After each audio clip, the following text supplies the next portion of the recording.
মাননীয় সংসদ সদস্যবৃন্দ, আসসালামু আলাইকুম। ফ্যাসিবাদের নির্মমতার শিকার অসংখ্য মানুষের কান্না আর হাজারো প্রাণের আত্মত্যাগের মধ্যে দিয়ে অবশেষে আজ থেকে পুনরায় যাত্রা শুরু হতে যাচ্ছে জনগণের ভোটে জনগণের কাছে জবাবদিহিমূলক সত্যিকার অর্থে জনপ্রতিনিধিশীল জাতীয় সংসদ।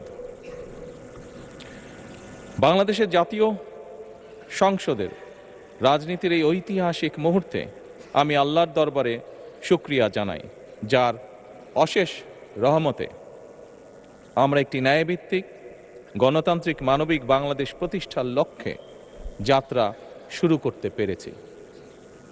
1971 সালের স্বাধীনতা যুদ্ধের থেকে শুরু করে 2024 সালের দেশ এবং জনগণের স্বাধীনতা রক্ষার যুদ্ধ সহ এই পর্যন্ত দেশে গণতন্ত্র এবং মানুষের অধিকার প্রতিষ্ঠার সংগ্রামে যারা শহীদ হয়েছেন, ত্রয়োদশ জাতীয় সংসদ শুরুর এই যাত্রা লগ্নে আমি তাদেরকে কৃতজ্ঞতার সঙ্গে স্মরণ করছি। এই আন্দোলন সংগ্রামে যেসব মায়েরা তাদের সন্তান হারিয়েছেন, যেসব সন্তানেরা তাদের প্রিয়জন হারিয়েছেন, যেসব পরিবার তাদের সন্তান স্বজন হারিয়েছেন, যেসব আহত মানুষকে তাদের স্বাচ্ছন্দ্যের জীবন হারাতে হয়েছে, যেসব মানুষগুলো নির্যাতন, নিপীড়ন, রাজনৈতিক হয়রানি কিংবা মিথ্যে মামলা শিকার হয়ে সর্বস্ব হারিয়েছেন, আমি তাদের সকলের অবদানকেও কৃতজ্ঞতার সঙ্গে স্মরণ করছি। দেশের ছাত্র জনতা, কৃষক, শ্রমিক, শিক্ষক, কবি, সাহিত্যিক, সাংবাদিক, চিকিৎসক, প্রকৌশলী, আইনজীবী, কামার কুমার, জেলে তাঁতি, গাড়ি চালক, ব্যবসায়ী এবং সরকারি বেসরকারি চাকরিজীবী, গৃহিণী, সারা দেশে গণতান্ত্রিক রাজনৈতিক দলের নেতা কর্মী সমর্থক তথা সর্বস্তরের সকল শ্রেণী পেশার মানুষ যাদেরকে গুম, খুন, হত্যা, নির্যাতন, নিপীড়ন, মিথ্যা হামলা মামলা কিংবা জীবন্ত মানুষের কবরস্থান তুল্য বর্বর বন্দিশালা, আয়নাঘর, কোনো কিছু দিয়েই যাদের গণতান্ত্রিক আকাঙ্ক্ষাকে রুখে দেওয়া যায়নি,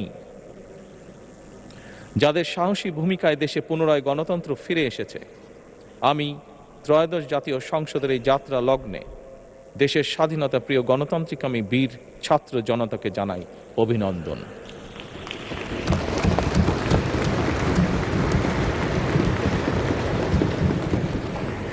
সম্মানিত সংসদ সদস্যবৃন্দ, দেশনেত্রী মরহুমা বেগম খালেদা জিয়া জনগণের অধিকার প্রতিষ্ঠায় দেশে সংসদীয় গণতন্ত্র প্রতিষ্ঠা করেছিলেন, সংসদীয় গণতন্ত্রকে প্রাতিষ্ঠানিক রূপ দিয়েছিলেন। সেই গণতন্ত্রকে প্রহসনের রূপ দিয়ে জাতীয় সংসদকে হাস্যরসের খোরাকে পরিণত করা হয়েছিল। দেশে তাবিদারি শাসন শোষণ কায়েম করা হয়েছিল। দেশে সংসদীয় গণতন্ত্র এবং জনগণের অধিকার পুনঃপ্রতিষ্ঠা করার জন্য দেশনেত্রী বেগম খালেদা জিয়া জীবনের শেষ দিন পর্যন্ত লড়াই করেছেন। জীবনে কখনোই স্বৈরাচার কিংবা ফ্যাসিবাদের সঙ্গে আপোষ করেননি। দেশে আজ থেকে আবারও সেই কাঙ্ক্ষিত সংসদীয় গণতন্ত্রের যাত্রা শুরু হলো, আলহামদুলিল্লাহ।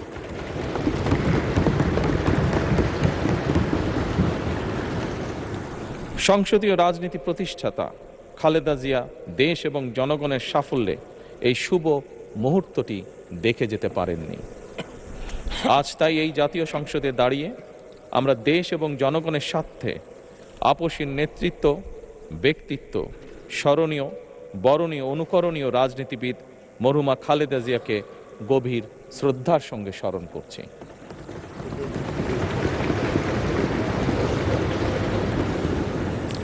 সম্মানিত সংসদ সদস্যবৃন্দ, দেশে বহুদলীয় গণতন্ত্রের প্রবক্তা এবং প্রবর্তক, স্বাধীনতার ঘোষক শহীদ প্রেসিডেন্ট জিয়াউর রহমানের একটি উক্তির কথা আপনাদের সামনে আমি স্মরণ করতে চাই। তিনি বলেছিলেন, জনগণই যদি রাজনৈতিক দল হয় তাহলে আমি সেই দলেরই আছি। অর্থাৎ ব্যক্তি কিংবা দলের স্বার্থ নয়, জনগণের স্বার্থই সবচাইতে বড়। এটাই বিএনপির রাজনীতি। আমি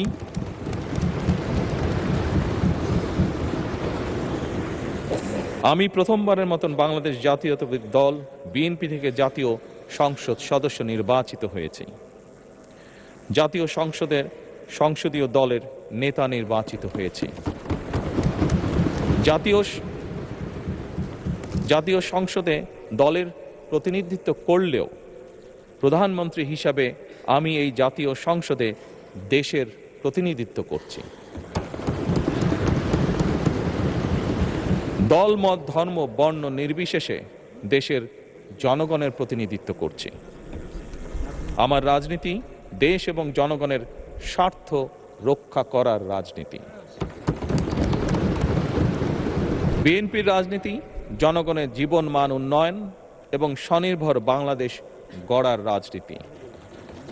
প্রতিটি পরিবারকে স্বনির্ভর করাই আমাদের রাজনীতির লক্ষ্য। প্রতিটি পরিবারকে স্বনির্ভর করার মাধ্যমেই বিএনপি একটি স্বনির্ভর, সমৃদ্ধ, নিরাপদ, গণতান্ত্রিক বাংলাদেশ প্রতিষ্ঠা করতে চায়।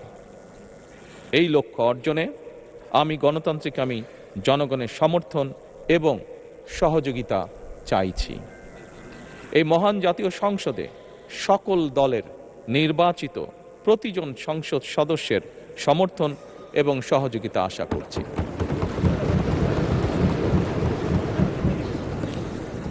সম্মানিত সংসদ সদস্যবৃন্দ, আমি বিশ্বাস করি আমাদের দল কিংবা মত কিংবা কর্মসূচি ভিন্ন হতে পারে, কিন্তু তাবেদার মুক্ত, ফ্যাসিবাদ মুক্ত একটি স্বাধীন, সার্বভৌম, নিরাপদ, স্বনির্ভর বাংলাদেশ প্রতিষ্ঠায় আমাদের মধ্যে কোনো বিরোধ থাকতে পারে না, বিরোধ নেই। জাতীয় সংসদকে জাতীয় কর্মকাণ্ডের কেন্দ্রবিন্দু না করে বিতাড়িত ফ্যাসিস্ট সরকার জাতীয় সংসদকে অকার্যকর করে ফেলেছিল। আমরা এই মহান জাতীয় সংসদকে সকল যুক্তি, তর্ক আর জাতীয় সমস্যা সমাধানের কেন্দ্রবিন্দুতে পরিণত করতে চাই।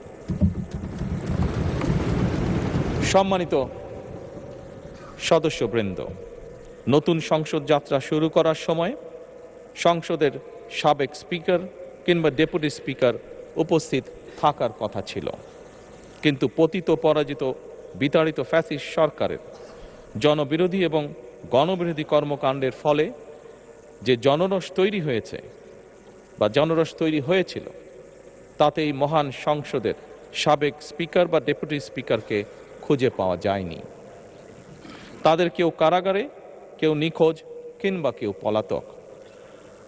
দীর্ঘ ১.৫ দশকের ফ্যাসিবাদী এবং তাবেদারি শাসন শোষণের পর জনগণের ভোটে নির্বাচিত প্রতিনিধিদের নিয়ে আজ আমাদের এক বিশেষ পরিস্থিতিতে জাতীয় সংসদের কার্যক্রম শুরু হতে যাচ্ছে। এমন পরিস্থিতিতে আমরা সংবিধান এবং সংসদের কার্যপ্রণালী বিধির বিধান অনুসরণ পূর্বক ত্রয়োদশ জাতীয় সংসদে সভাপতিত্ব করার জন্য আজ আমি প্রবীণ রাজনীতিবিদ এবং 5 বারের মতন নির্বাচিত জাতীয় সংসদ সদস্য জনাব ডক্টর খন্দকার মোশাররফ হোসেনের নাম প্রস্তাব করছি।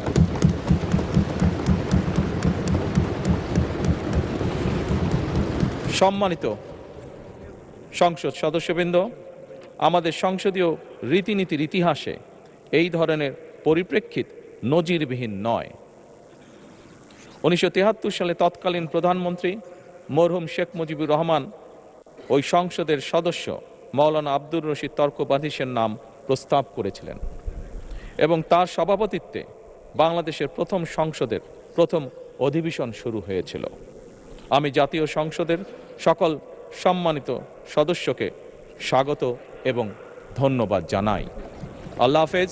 বাংলাদেশ জিন্দাবাদ।